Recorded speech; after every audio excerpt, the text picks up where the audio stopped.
A gente começa falando sobre a eleição à presidência da Câmara. O presidente do Supremo Tribunal Federal, Dias Toffoli, rejeitou nesta quarta o pedido do deputado eleito Kim Kataguiri para que a escolha do próximo presidente da Câmara fosse por votação aberta, garantindo o escrutínio secreto aos parlamentares. Com isso, ele indica que deve adotar a mesma posição com relação ao Senado, derrubando uma decisão do colega Marco Aurélio Mello, que impôs o voto aberto na casa. Na decisão, Toffoli diz que a atuação do Legislativo deve ser resguardada de qualquer influência externa, especialmente de interferências entre os poderes. A expectativa de uma votação ou de uma decisão do ministro Dias Toffoli em favor da votação secreta se dava pela probabilidade de Luiz Fux, que assume o plantão do Judiciário na próxima segunda-feira, determinar essa votação aberta. Na última vez em que se pronunciou sobre o assunto, o vice-presidente do STF, o ministro Fux, disse que todas as votações no Legislativo devem ser abertas, exceto em situações explicitamente escritas na Constituição, como na nomeação de ministros para tribunais superiores. Deixa eu chamar a Luciana Verdolim, então, direto de Brasília, para falar sobre essa história. É um alívio para os políticos da velha política e principalmente, né, Luciana, para os velhos lobos da Câmara, do Senado. Todo mundo queria votação fechada mesmo, né? Boa noite, Vitor. Boa noite, Augusto. Boa noite também ao Caio. É sim, principalmente para Renan Calheiros, que vê aí a possibilidade de uma eleição mais tranquila no Senado Federal. Tem toda essa discussão que as votações elas precisam ser abertas, assim, uma defesa. A população, na verdade, quer isso. Mas a gente precisa lembrar que o regimento da Câmara dos Deputados e do Senado prevê que a eleição da mesa diretora é fechada. Então não tem muito o que questionar, não tem muito como o Supremo Tribunal Federal interferir nisso. No final do ano passado foi apresentado um projeto para acabar com isso, para definir que todas as votações sejam realmente abertas, porque tem sessão no Congresso que é tudo fechado, a gente nem entra em plenário. Cassação, por exemplo, no Senado é uma questão super complicada, mas é preciso levar em consideração o regimento que determina sessão fechada em votação na escolha de presidentes da Câmara e Senado. Então essa é uma questão que os próprios deputados e senadores, infelizmente, é que vão ter que se debruçar sobre isso, até porque a população está cobrando, né? A cobrança é muito grande, ninguém aceita mais que eles se fechem numa sala, definam lá, ninguém sabe como votou. As pessoas elas estão cobrando dos seus políticos, né? Em quem votou, dos seus candidatos, que apresentem exatamente, que se mostrem, que se abram e apresentem exatamente como é que eles estão votando também na questão dessa presidência da Câmara e Senado. Mas a questão vai ter que ser decidida no Congresso Nacional, não no Supremo.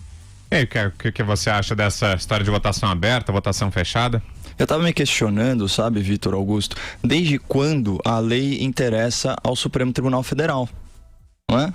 É um questionamento válido pelo seguinte, olha, vamos pegar aí a Constituição, ela determina expressamente a inviolabilidade do direito à vida. Aliás, assim também o faz o Pacto de São José da Costa Rica, do qual o Brasil é signatário, né, um documento de direitos humanos. O artigo 2º, inclusive, do nosso Código Civil, prevê o direito do nascituro. Mesmo assim, a gente tem aí um colegiado de ministros que quer reescrever a norma, né, e legalizar o aborto, por exemplo, né, legalizar o aborto até a 12ª semana de gravidez.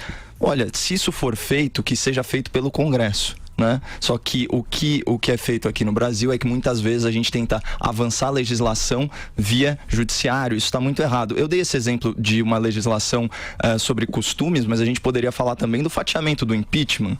Onde estava previsto aquilo? Aquilo é uma ficção jurídica. Então, olha só que conveniente, né? A nossa Constituição Federal não se manifesta expressamente, né, sobre a votação aberta ou a votação fechada, então prevalece o regimento do Senado. Agora, né? Vamos pegar aí, por exemplo, o artigo 37 da Constituição Federal, que trata dos princípios da administração pública, né? Então, legalidade, impessoalidade, moralidade, eficiência e o quê? Publicidade. Né? Então, você dá publicidade aos seus atos. Obviamente que isso diz respeito mais ao administrador público. Agora, seria muito fácil, por analogia, estender esse princípio aos atos dos parlamentares. Afinal de contas, a gente já tratou disso aqui, né? O voto secreto é uma prerrogativa do cidadão, uma garantia democrática. Agora, o voto secreto parlamentar, ele vai na contramão dos direitos e garantias fundamentais do eleitor de saber como que o seu representante está se comportando. Por aí, Augusto? Sem a menor dúvida. Você elege alguém porque você acredita que o comportamento dele vai atender a determinadas expectativas. Aí você não sabe em quem ele votou. E é critério para avaliação e critério fundamental você saber se ele vota no Renan. Claro. Quem vota no Renan não tem vergonha na cara. Eu acho que o Brasil fica com essa conversa, é muita lei e pouca vergonha. Então você podia simplificar dessa maneira. Olha que o eleitor tem o direito de saber como vota o candidato que ele escolheu. Ponto final. Para isso tudo é aberto. Por quê? Você tem vergonha de dizer o nome Renan Calheiros na hora que diz como vota o deputado tal? Tá aí. Eles estão confirmando uma regra que foi enunciada, eu acho perfeita, pelo Tancredo Neves, quando ele disse, vou repetir essa história aqui porque ela é muito pedagógica. Na campanha de 84, né? Quando pro colégio eleitoral, o Tancredo dizia assim, olha aqui, frequentemente é muito mais importante você escolher o teu adversário do que o aliado. No meu caso, ele falou, eu tenho que sustentar minha candidatura e tenho que fazer o possível para que o candidato do PDS seja o Paulo Maluf. Porque é muito mais fácil para um deputado que tem um mínimo de vergonha, capaz de ficar ruborizado, pelo menos, é muito mais fácil ele dizer Mário Andreasa ou Aureliano Chaves, que eram os pretendentes do PDS que concorriam com o Maluf na convenção do partido, ele falou do que dizer Paulo Maluf, porque dizer Paulo Maluf é uma anotação no prontuário, como se viu, né? Já se sabia na época. E ele manobrou com extrema competência as movimentações no PDS e acabaram lançando o Paulo Maluf e a profecia dele se cumpriu. Quer dizer, muita gente que diria Aureliano em voz baixa, mas diria o Andreasa, diriam sem problema nenhum. Agora, Paulo Maluf foi difícil e ele venceu a eleição. Agora, o que esses caras que defendem o voto secreto estão querendo evitar? Aparecer, assim, registrado para a história que eles votaram num cara que desafia a credibilidade do sistema judicial brasileiro. Eu escrevi, agora já são 14 anos, há 14 anos eu escrevi um artigo cujo título era autoexplicativo. Não pode haver uma justiça que funcione num país que mantém liberdade Renan Calheiros. 14 anos. Nesses 14 anos ele enriqueceu admiravelmente o prontuário dele, que não tem tamanho. Ele age em várias modalidades criminosas. É um prontuário de dar inveja a chefão do PCC. Eu olharia com respeito o desempenho do Renan. E, no entanto, vai ser eleito por quê? Pelo método que ele sempre soube usar do dossiê.